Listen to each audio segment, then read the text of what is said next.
Welcome to Wit and Wire, the podcast that takes you behind the scenes to learn how to start and grow a successful podcast that makes an impact. I'm your host, Melissa Guller, and in each episode of Wit and Wire, I invite fellow podcasters and industry experts to share their best tips, resources, and strategies for podcasters of all experience levels. Today, we're spotlighting the panel format. In a panel-style show, you have roughly 3 to 5 voices who regularly appear on the podcast, like a morning talk show, a roundtable, or a relaxed living room hangout with friends kind of vibe.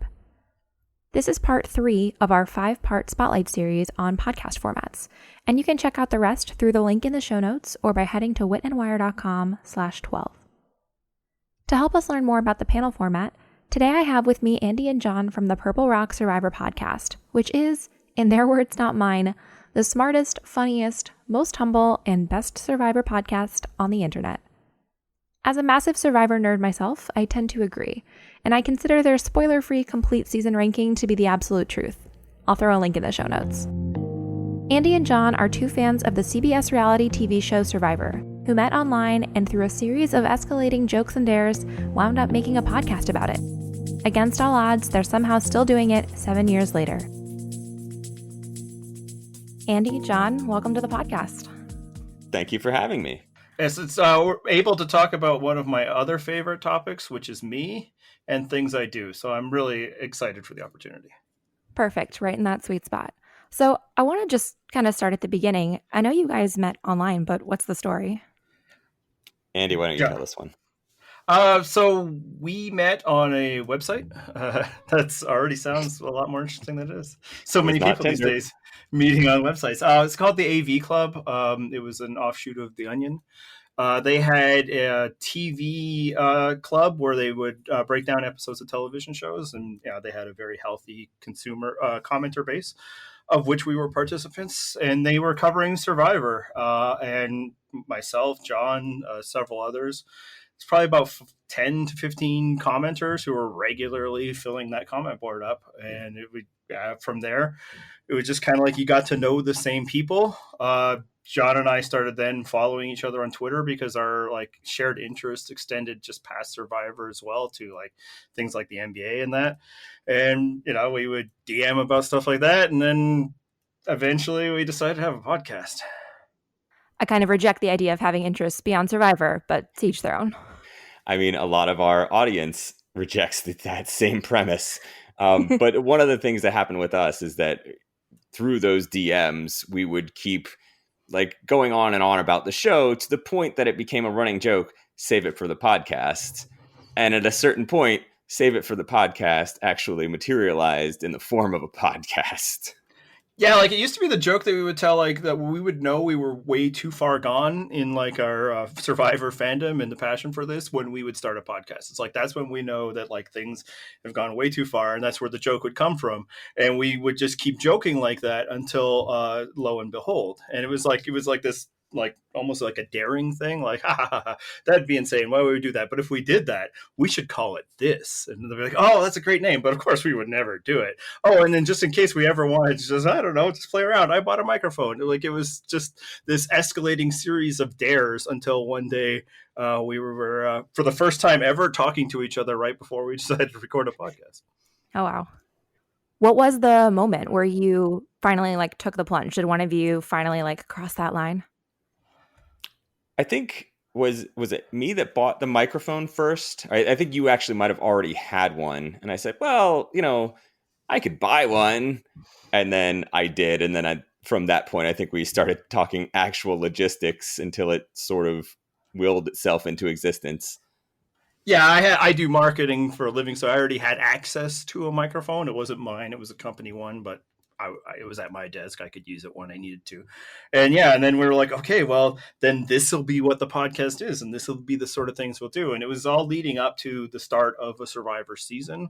I believe that's the 27th season. I'm not so good with numbers, but it was a Survivor Blood versus Water.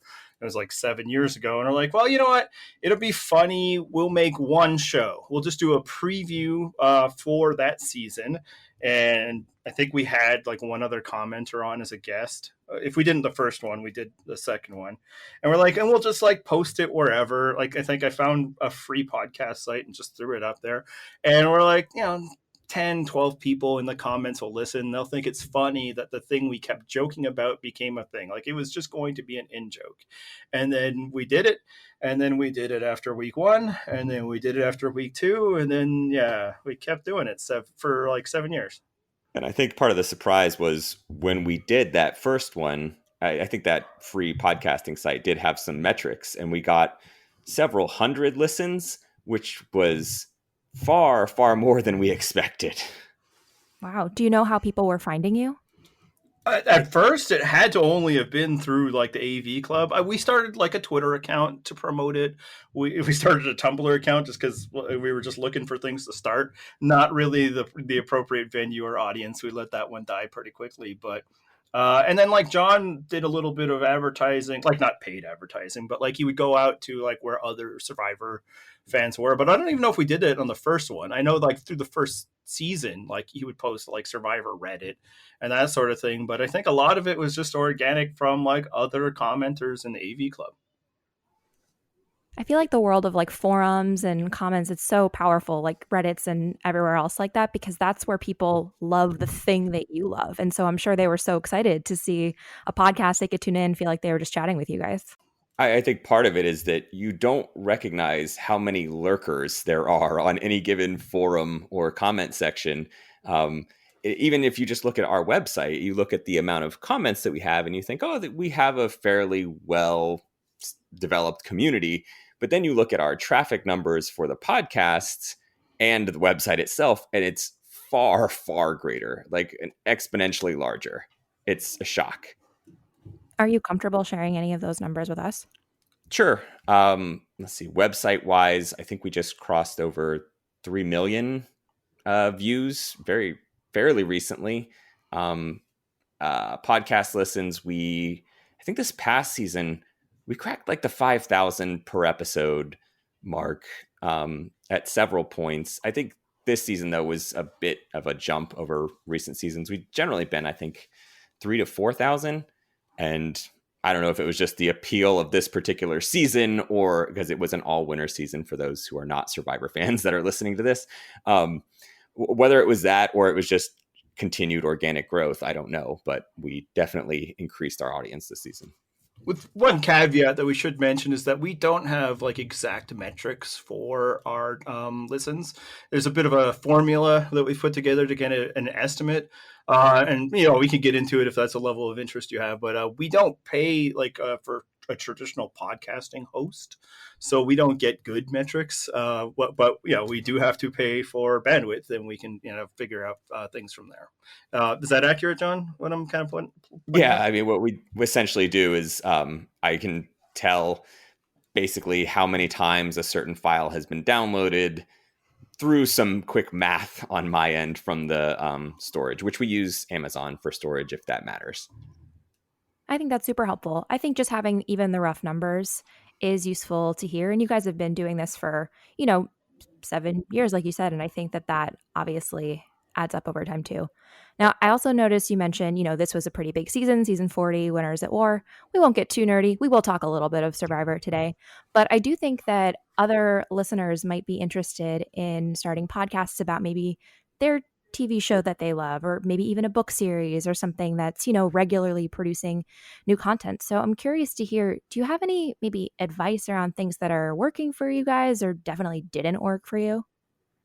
I think the biggest thing is you need to have a take. It can't just be that you love the thing that you're doing because everybody loves some things. Maybe if it's like a really niche and obscure thing, then you might be the only voice out there. Turns out that's not true of Survivor. John and I just didn't even bother to look. We knew that there was a major Survivor podcast when we started, and it was the one that I'd listened to a bit, and that'd be from former Survivor player Rob Sesternino, who's been able to make like an actual profession out of this. But we didn't know that there was like, 10, 15 other ones when we started. And I think at some points it feels like there's 30 or so. So it's like a crowded market space from that point. But I think where we separate ourselves is that we have a particular point of view and we're not afraid to share it. And I think that's kind of what necessary. It's like, if you want to do something like this, you got to think like, what do you bring to it? What perspective can you share? In our case, I think it's loudness for me anyway. I think part of what happened early on for us, and I don't remember the exact moment that it was, but fairly early on, I think we recorded a podcast and we said something vaguely political in the podcast and had a discussion afterwards. Like, oh, is that something we should edit out? And then at a certain point over the discussion, we realized, we're trying to cultivate an audience that this is a hobby for us. We want to be able to talk back and forth with an audience. So if we lose some people, if we alienate some people, I don't know that it matters to us, particularly because it's a hobby. I mean, if it's a business, maybe the consideration is a little bit different. But for us, we didn't want to feel like we had to censor ourselves. Like Andy said, having your own opinions that you feel passionate about is an important thing. And so we just went with it, and it has certainly paid off for us. We've gotten the audience that we wanted. Mm-hmm.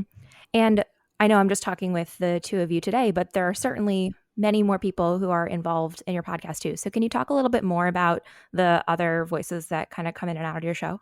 Yeah, so that actually expanded.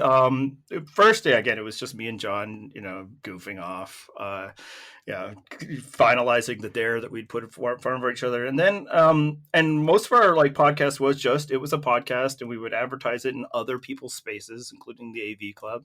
And after a while, we're like, well, for one, that's not cool to constantly be like, hey, come look at us instead of this thing that's actually paying for this space. So we wanted to flesh out our website a bit more. To have it provide content more than just the RSS feed of our podcast. So we become pretty friendly with two other commenters from the Survivor AV Club message boards. And it just made sense for us to ask them, because we already were email chatting. And this is how long ago, and perhaps a revealing of how old we are, that we were literally using email chains to communicate. It's shameful to think about now. And we're like, hey, would you guys be interested in expanding our web content? We're going to keep doing the podcast. In fact, we'd been approached by other websites of hey, would you want to do your podcast here? But no, we're going to do our own thing. And so they found roles within the website, and John and I also provided extra content roles within the website. And then it just made sense, and it would be fun to have them on the show as if there was ever just a guest, a third person, or if one of us couldn't make it. And that expanded to more regular appearances. Sometimes we would do off-season content that would be, maybe one of us with them. I think there might have even been, that was probably always at least one of us for a while. And then after a while, frankly, we were getting burnt out of discussing Survivor. The seasons hadn't been good in a while. And as an alternative of just quitting altogether, we're like, let's turn this podcast into a full multi-rotating host thing. Yeah, so it wasn't just us. There'd be shows when neither John and I were there, and it's how we expanded. It all kind of expanded just these are other people that we really enjoy talking about this thing with.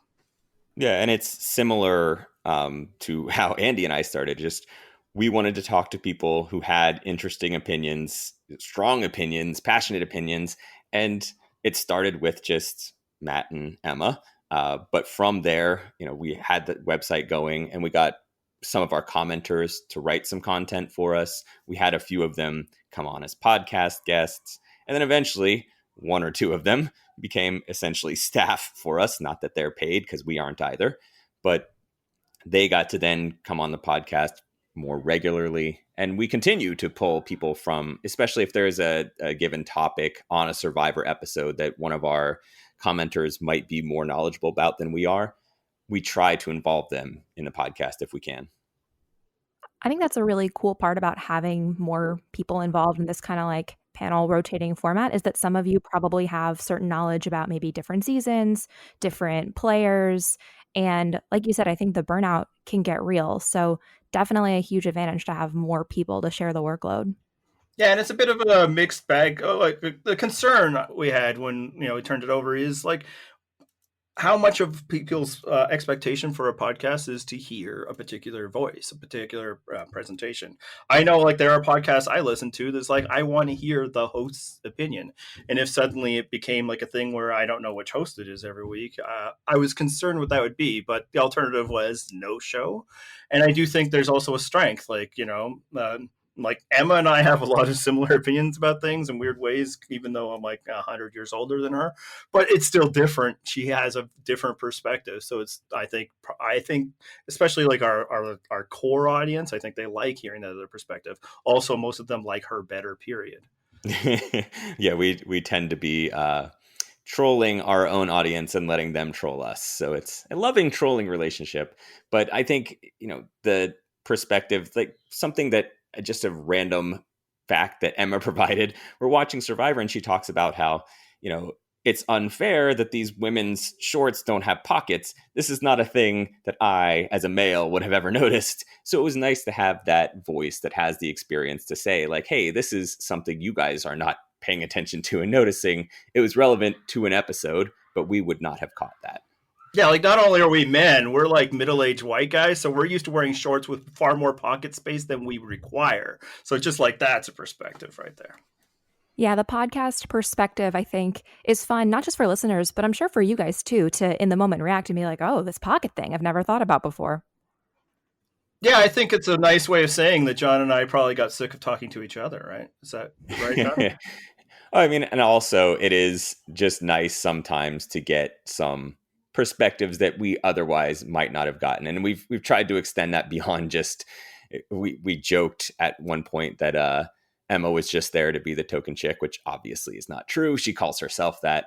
But what we actually try to do is involve voices. We had an episode of Survivor that covered trans issues. We tried to get someone from the LGBTQ community to talk about those issues and write things for our site. It just, when things come up that we might like a different perspective on, it's nice that we have that community that we can pull from. Mm-hmm. I think that's really great.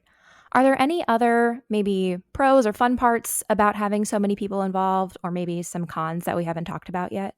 I can give you a con. One thing is when you try to do a large scale project, and we've done several over the years, it'll be like the 40 greatest or the 30 greatest, whatever it might be. It's an ongoing multi-part project. It can be very frustrating to have a large pool of people that you're essentially delegating work to and having to check in on and babysit and come back to over and over. It is nice to get the perspective, but at the same time, for your hobby, you don't want to necessarily be investing as much managerial energy as you might with your profession. Yeah, and it becomes this weird thing because, like, are you including people and that's nice, or are you including people to provide you free labor? And it's the same thing. Like, as John was saying, I don't want to be a project manager with a thing I'm just kind of doing for fun. And then how demanding can I be of people giving their time for free? Because we'll keep repeating this and we can discuss more. But yeah, this is not a revenue generating vehicle for us. And that was a conscious choice that we've made. So it's like, yeah, it's fun, but in terms of pros, like, this is why we do it. We do it because it's a fun way to express our fandom with similarly minded people. Prior to the podcast, maybe even before that, prior to finding each other through the comment board, Survivor was a show that we watched that for a lot of us, we didn't know anybody else in our real lives who did. Like, my wife watches with me, but that's it. I don't go around telling people in my real life that I watch Survivor, not because it's a source of shame, but it's because, like, it's not as popular as it used to be. It's not something you can totally find some, and that's, I think, to get into some of your earlier questions, why maybe starting up a podcast about your fandom could be a fun thing, is that you can find other fans and you can kind of unite in that fandom. I think that's a great point. And podcasting, I think, is really fun. And like you said, you guys are going to just, getting together, talking about the latest episode, especially if you don't have other people around you physically. Now with podcasting, you could talk to anybody, anywhere. And I think that, often we do focus on numbers and metrics, and I am going to ask a little bit about monetization, but like this is supposed to be fun. It's supposed to be, something you enjoy. Well, I mean, it can go both ways. Like, we are not opposed to the idea of people being paid for their labor, of, talent making money on that. Especially not John. He's an incredible capitalist in many respects. But we just found, and honestly, it was a question when we grew of, how much more do we want to grow the audience? Like, what do we want to pursue? And I think we both just came to the realization that, like, we just want this to be fun. And, again, other people, even other Survivor podcasters, have found ways to monetize. And I don't object to that at all. But I think we found for ourselves, it's like, once you have to turn, your side hobby into a side gig, it's a gig, and gigs are jobs, and we got jobs. We do this for when we're not on jobs. And, that's just a perspective we have for this. Yeah, and there's also been other, if it were a profession and a revenue generating thing that I cared about making money from, there's definitely some avenues that I would pursue that I'm not pursuing because it's additional labor that I don't feel passionate enough about. Like, we could go on YouTube, we could grow an audience there. We could do a lot of different things that we're not necessarily doing, mostly because we're kind of happy with where we're at. And I don't know that we want to change what we have just to grow. We want to grow the way that we want to grow. And to be clear, we actually do post the podcast on YouTube. You can subscribe there, youtube.com/Purple Rock Podcast. But we don't make like YouTube exclusive content. Most of it isn't even video driven. So frankly, it surprises me that people want to sit there, hit play on an audio only experience for YouTube for an hour. But hey, that's where some audience were. Basically, we're there because somebody asked us to be, and we're like, that's not that much more work. Sure. We should also point out that part of this is like, because John and I come from a position of privilege, like we're both, white collar professionals. We don't have to like find like side hustles to try and like pay our rent and that sort of thing. So the idea that like we're not interested in making that money, some of it is because we're in a place where we can. Yeah, I think like an overall good takeaway from this is that, of course, we all need to earn our own living, but not everything we do has to be that means to the end. And hobbies, I think, are very healthy for adults. Like we should have some things that don't bring money, but bring joy or bring some other kind of thing. And so just the self-awareness, I think, is the key thing. And that's exactly it for me. At a certain point, it's like, well, I would rather view this as a hobby, because then if the hobby stops being fun, it's a lot easier to quit it. If it's a job, I have to take into consideration a lot more than I do with giving up a hobby.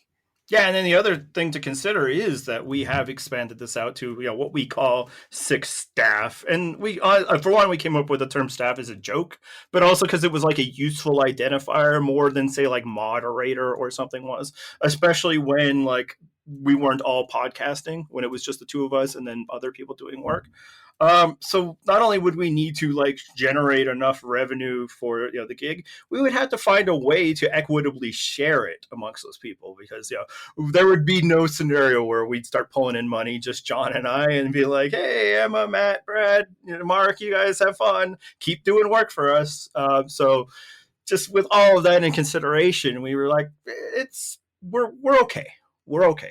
Mm-hmm. And to kind of just wrap up this money part of the conversation, I know on your site you do have like support with Amazon and some swag.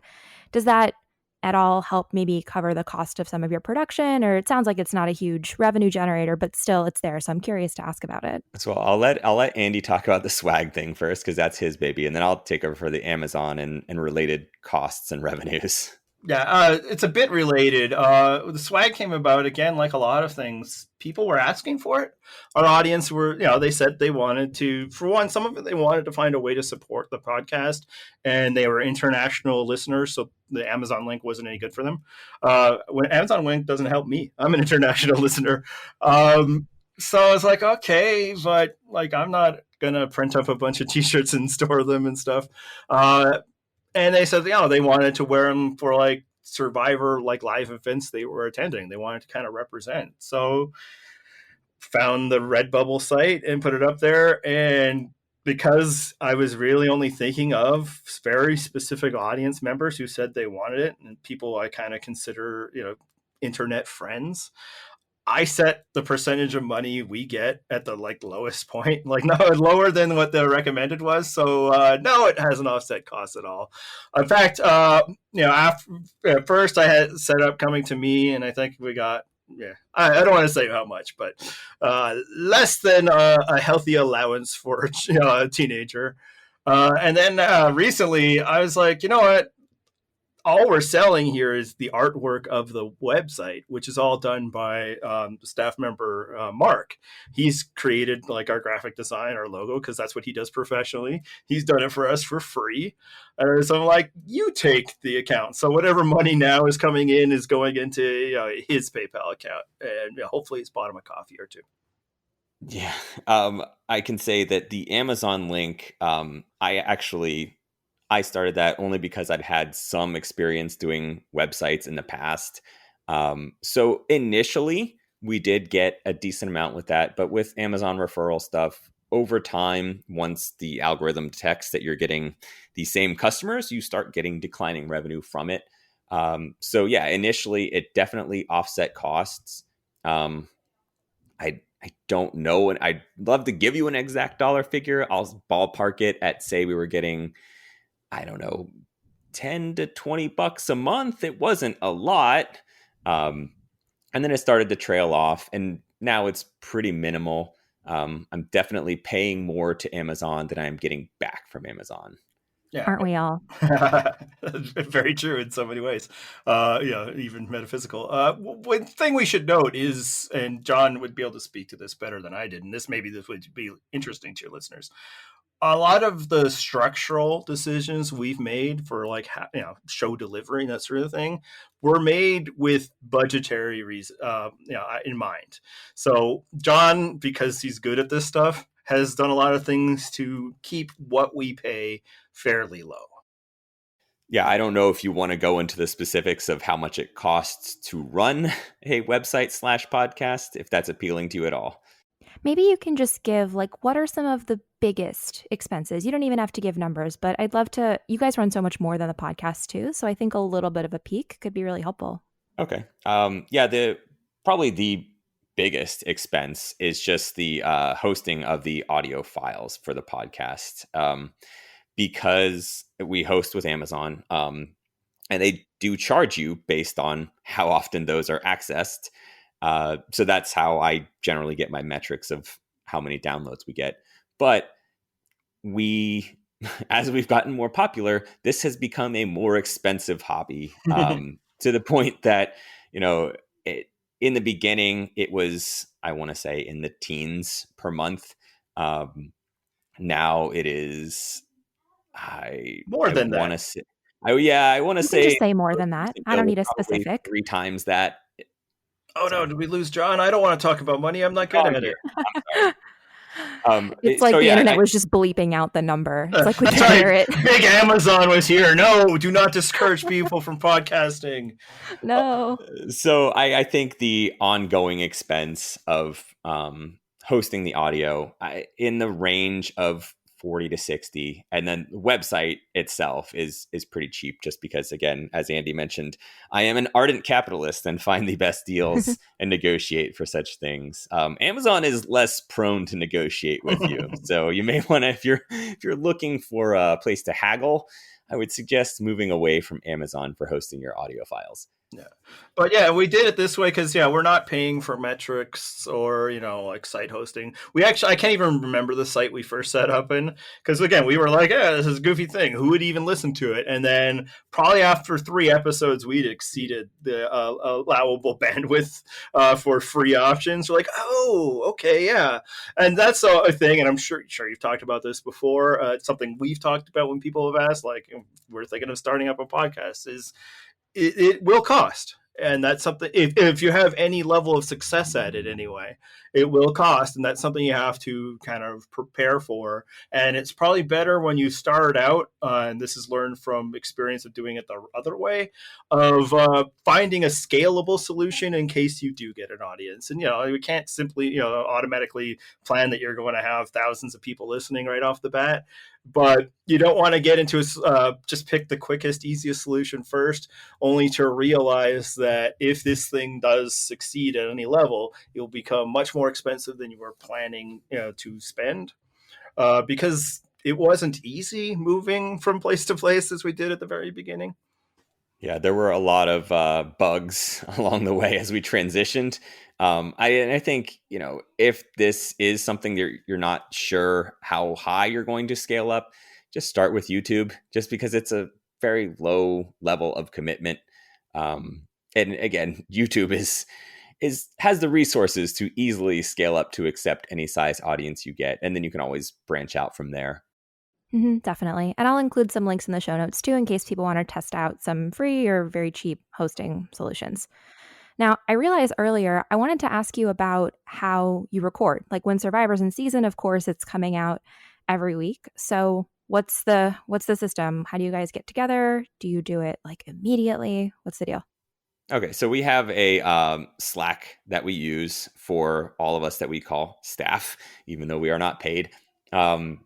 And there are 6 of us in there. We'll discuss show topics. The timing of the recording rarely changes very much. It's generally the day after the show, and it's in the evenings because Andy and I both have children. I need to record after mine are asleep. And so we generally do fairly late Eastern time that we record. And it's kind of beneficial to us only because going a day after the show allows you to see some of the things being talked about within Twitter, the community, on our own website, the things that people are most interested in. And so we can respond a day later with that information. Yeah, like a structural hurdle we have to overcome is that we're in 2 different time zones. So that becomes a problem of like when to, and that's what makes immediately post show impossible. John is asleep before I have watched Survivor on most nights because I don't even get to watch it as it's like airing. I wait until my kids are asleep and then watch it on my DVR. So like I'm among our audience, I'm one of the last people to see it. But I do think that's an advantage. Because for one, there are instant reaction podcasts out there.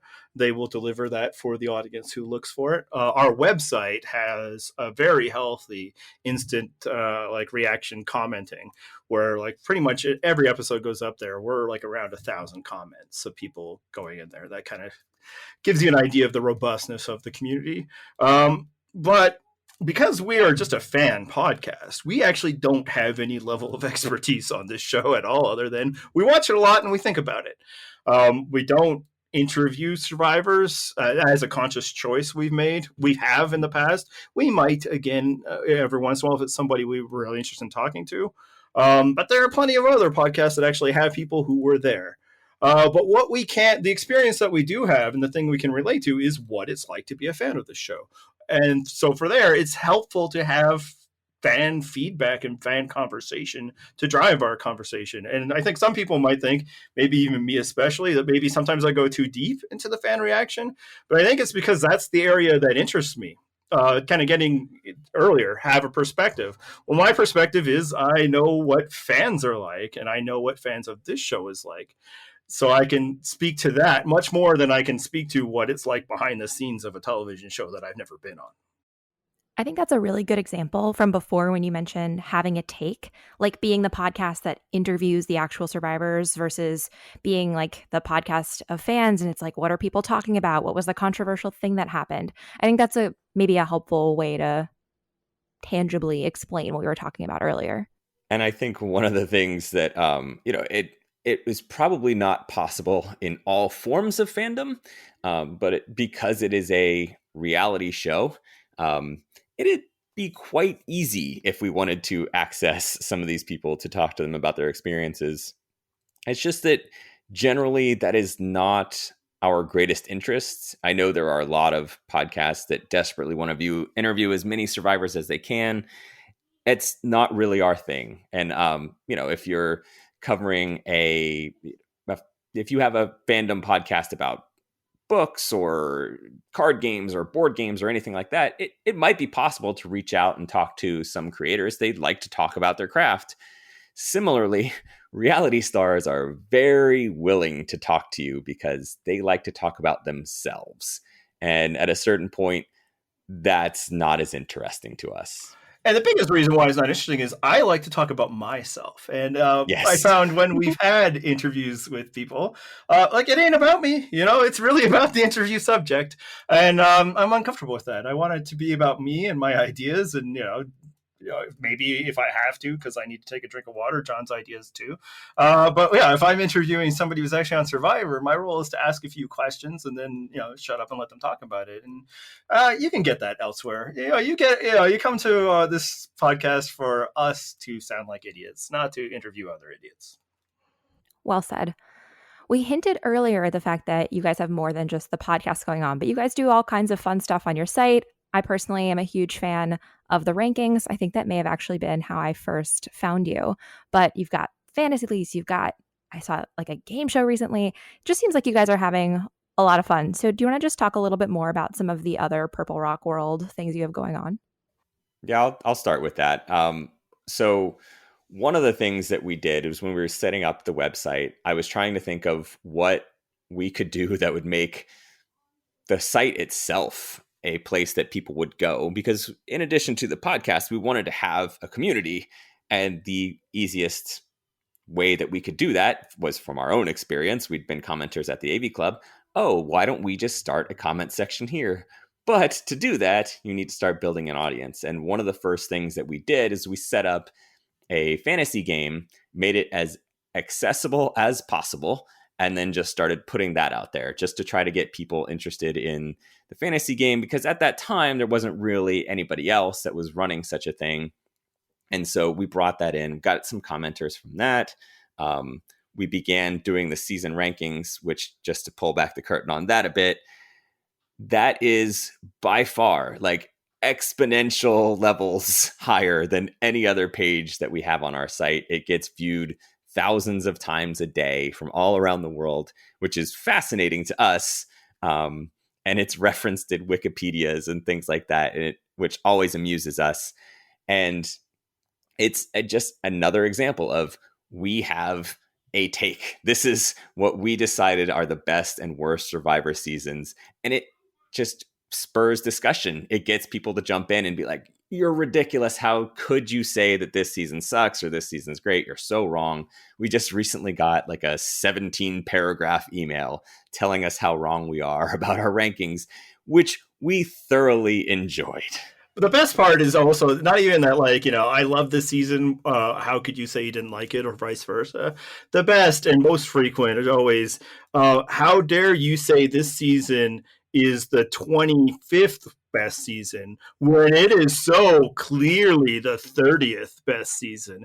And it's like, you've thought about this more than us, but it's kind of get ideas for the audience. So your audience is like, if you're looking for ways to garner attention for what you're doing, a list. This is no genius proclamation that I'm giving. This isn't. I'm not really working hard on my marketing thing, but if you can find like content like that, it's going to help drive a lot of views and attention to what you're doing. A big, listy type thing that like people would want to know about your subject.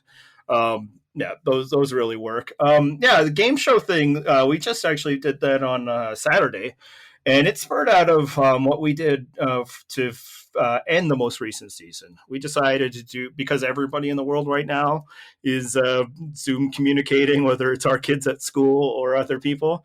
We're like, hey, why don't we turn our finale into like a live participation thing? And we've done like live video podcasts before, and usually had like 5, 6, 7 people watch it live, because I knew the video would be the same at the end. But we promise interactivity with this one. And because a lot of people are stuck at home anyway, we had, about like between 40 to 45 people attending live at the height of it. And since that was like just a really fun way to engage with the audience instead of just, textual based communication, but we had them, come on and ask their question like it was like a radio call-in show.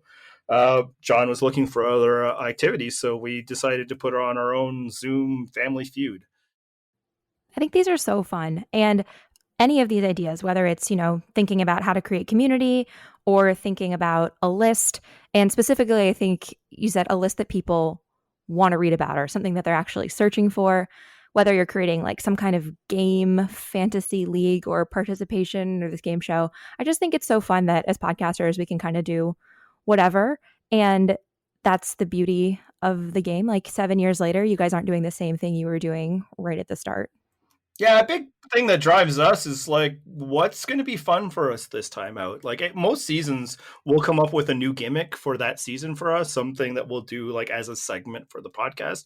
And I think this is also what drove us to like, open up the hosting to other things, and also probably to not worry about if we're going to grow our audience and how. It's just like our guiding principle started to become, what's going to be fun?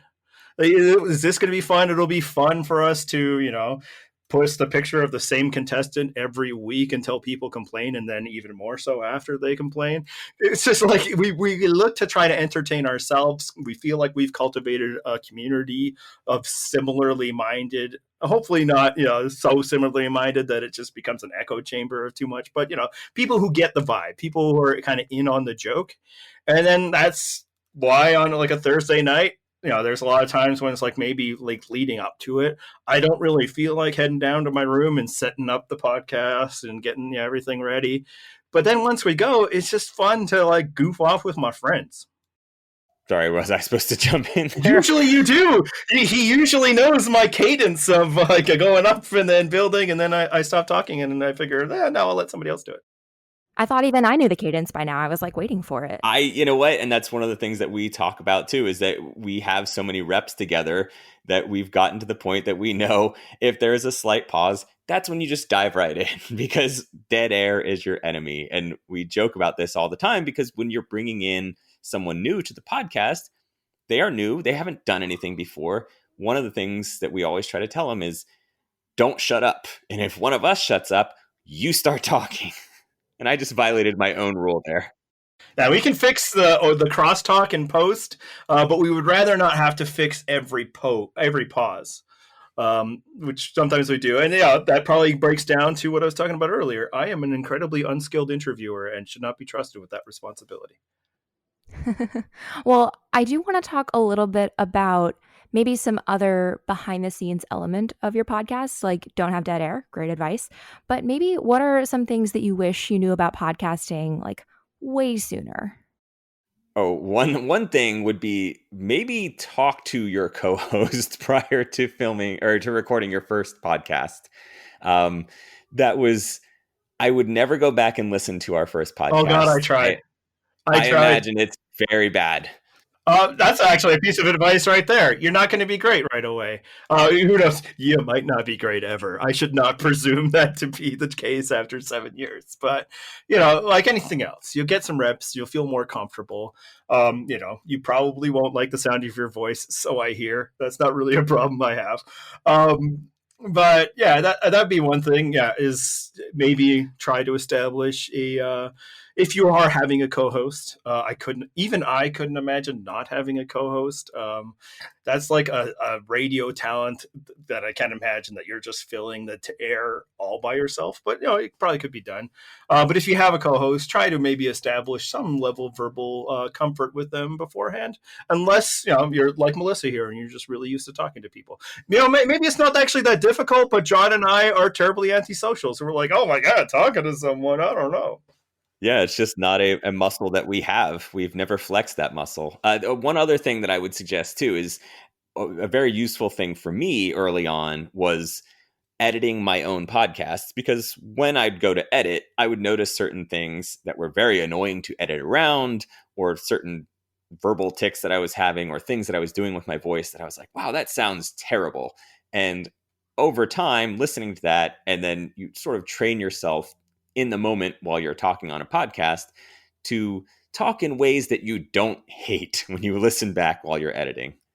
Mm-hmm. I can always tell when I'm interviewing podcasters who have been doing it for a while, because they are more likely to maybe start over a sentence completely than they are to just kind of keep stumbling. That's one tiny example based on, how they record and the editor they work with. But it's true. And I think that's really good advice, that if you edit even just the first episode or two, or just listen to the raw recording, you're going to cringe. Like, you're definitely going to cringe. You're going to hate it. But you're also going to learn a lot about how to mess up more gracefully. I would test if you are going to do something like an interview with somebody, so it's not your podcast partner, it's not your friend, you've gotten somebody that you're really excited to have, and again, Melissa, I'm not talking about us in this instance here, but like a real professional, somebody respected in their field. You should test out the technology that you'll be using in order to do that, because the first time that John and I did an interview, we were interviewing the winner of Survivor, Kagian.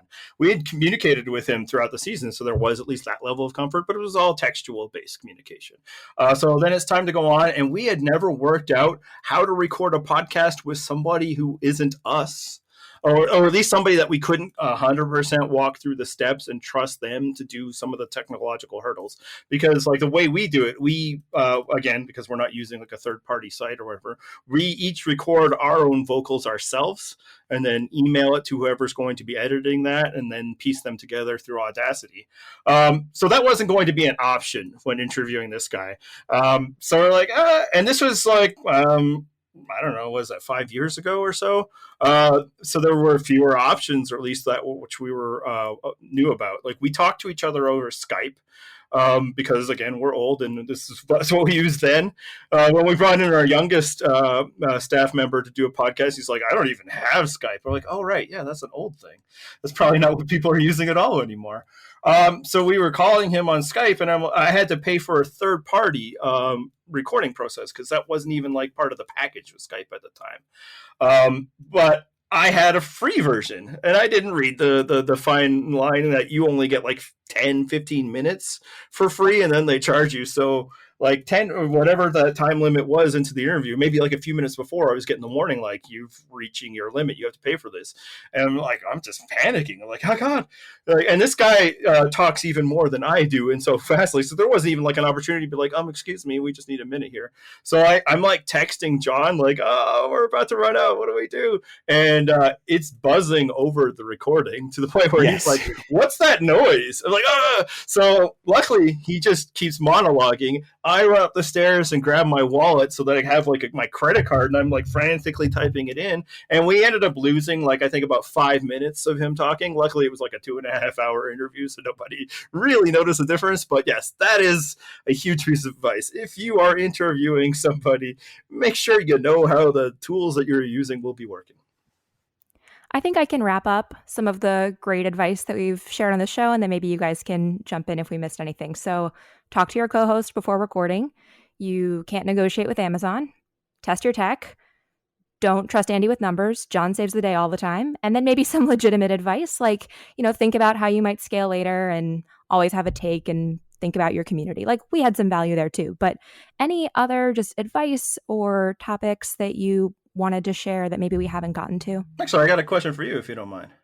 Yeah, of course. Because I'm guessing that you actually think about podcasting and such more than we did. Why do you think this industry is so dominated by people like us, which is to say, like, white dudes?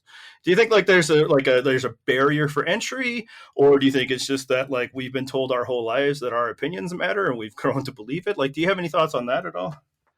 That's a really good question. I've spent a little bit of time thinking about it. I definitely don't want to like speak for all women as though I'm the beacon and voice of all of us. But I do think that part of it is just that maybe for some reason men knew about it sooner. I think music engineering, not necessarily a women-dominated field, a lot of this like techie stuff, especially like you said, like 5, even 10 years ago, the technology was way different. I don't think as many women were around podcasting when it was getting started.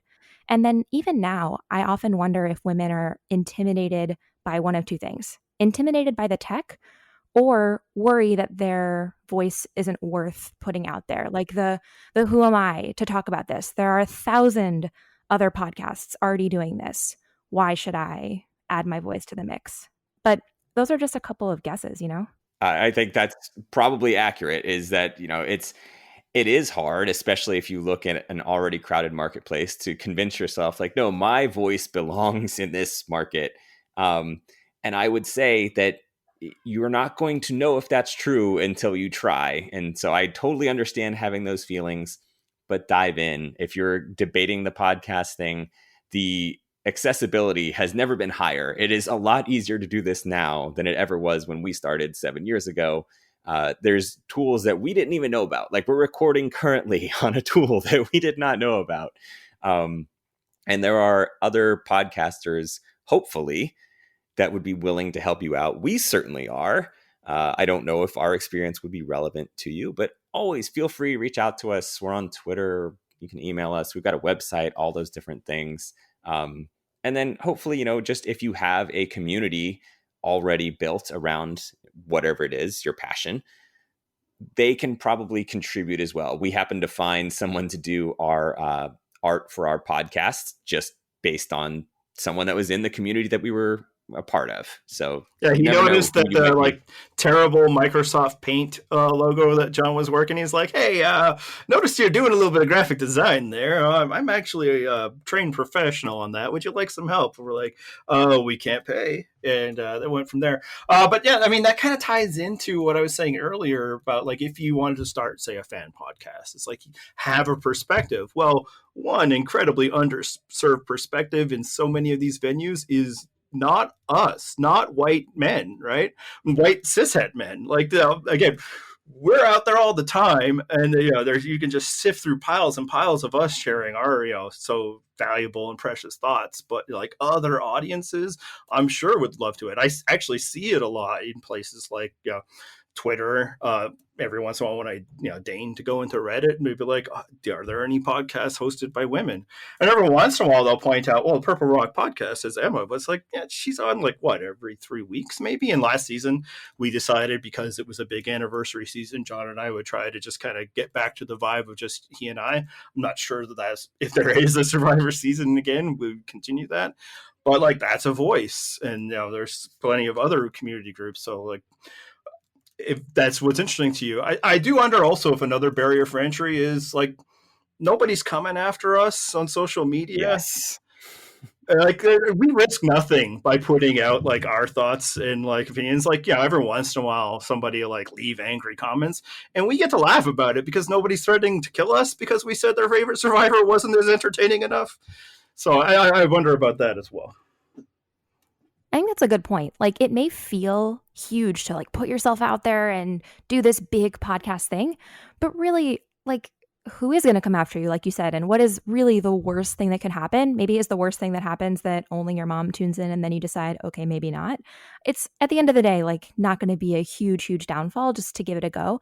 And I actually thought that was a great point, that just having, the female perspective or being of a minority and not being white, like already that's probably a different take than what most people are out there podcasting about. So I think most people have voices and opinions that are more worth sharing than they might believe. Yeah, and I think that's like the big fun of podcasts, right? It's like, I mean, I listen to some professionally made podcasts as well, right? Especially because they can give me a level of access, or maybe they're produced by somebody whose opinions I'm really interested in. But another part of like the fun, especially if we're talking amateur, whether that amateur ends up drawing revenue or not, is like, you get to kind of hear another perspective, and it feels more intimate, right? Like people listen, and it's almost like you're listening to, like, you're in on a friend chat with friends, and obviously it's a little one-sided, but maybe not always. There's, as we said, we've invited listeners on to answer questions. I know other podcasts will do like Patreon only when they have more like guest participation, but like that's, I think, what people like about podcasts is that you get to hear like different voices that feel like people you might want to hang out with. And I think one of the things that we realized after doing this for a while and having a website is the LGBTQ fan base for Survivor was far larger than we ever expected. That's a significant portion of our audience, not advertised to in any way, not marketed to. It's just organically what our audience became. And it's been fascinating for me to have that as like a large portion of our audience. It's a perspective that I don't have. So again, like Andy was saying, just the virtue of you being you probably gives you a perspective that others don't have. Mm-hmm. I think one of the reasons why I love Survivor, now that we'll start to wrap it up and I want to briefly talk about Survivor, is because they throw people who would never otherwise meet into a situation, and you get to see how they react to each other. And they have so many different types of people represented across most seasons of Survivor. And I think that's part of the like psychological fun of it all. Yeah, and it also leads to a lot of like interesting discussions that you could have. And I know some people want to divorce the discussion of their TV show from these things, but that's ridiculous. It is a TV show comprised of people. How could we stop talking about things that affect people, right? And I mean, and that's true of sports and of other things. So yeah, and yeah, I mean, sometimes the show likes to congratulate itself a bit too much about being this, cultural melting pot and, the Jeff Probst listening hour. But those issues are there and they're on screen.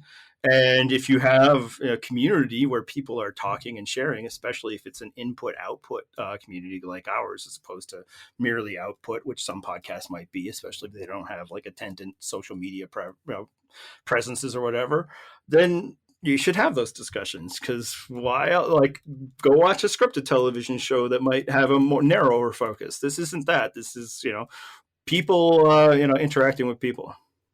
Yeah, and I think that's part of what fueled the early discussions for us, is that there was a lot to talk about with Survivor. There's strategy, but then there's also, the social aspect and how different groups of people or just individuals are interacting with each other. And it leads to a lot of discussion. There's certain other things that you might not have as much to say about. You might love a certain cultural product, but not really have all that much to discuss about it. Like there's some shows that I watch and I never think about again. But at least with something like Survivor, there's a lot of different avenues to discuss whatever it might be.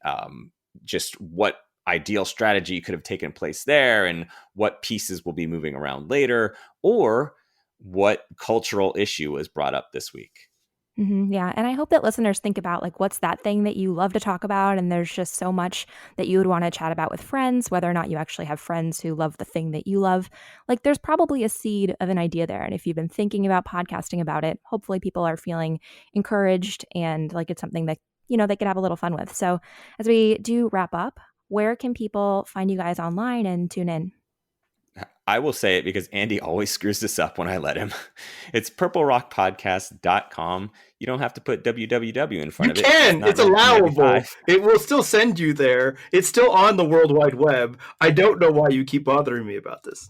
We also don't email a podcast to each other because it's also not 1995 anymore. We use Slack for that. But you can reach us on Twitter. The show is at Purple Rock Pod. He is at Purple Rock Andy. I am at Purple Rock John, although I rarely tweet. Awesome. And yeah, you can subscribe in the various podcatcher places. And like I said, on YouTube. We are not on Spotify, and I believe that's an extension of the fact that we are not hosting with a regular podcast source. And the one time I looked at it, they kind of wanted to link there, and then I just gave up.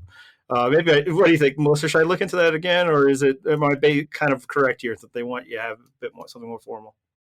I feel like there must be an easy way to do it. So maybe we'll see if I can make it a personal mission to get y'all on Spotify, since now it's Joe Rogan's playground and we're all just living in it. Yeah, well, if they want us, they can pay us, and then we'll deplatform from all this, community stuff that we talk about as being part of the forum and just completely sell out to big Spotify.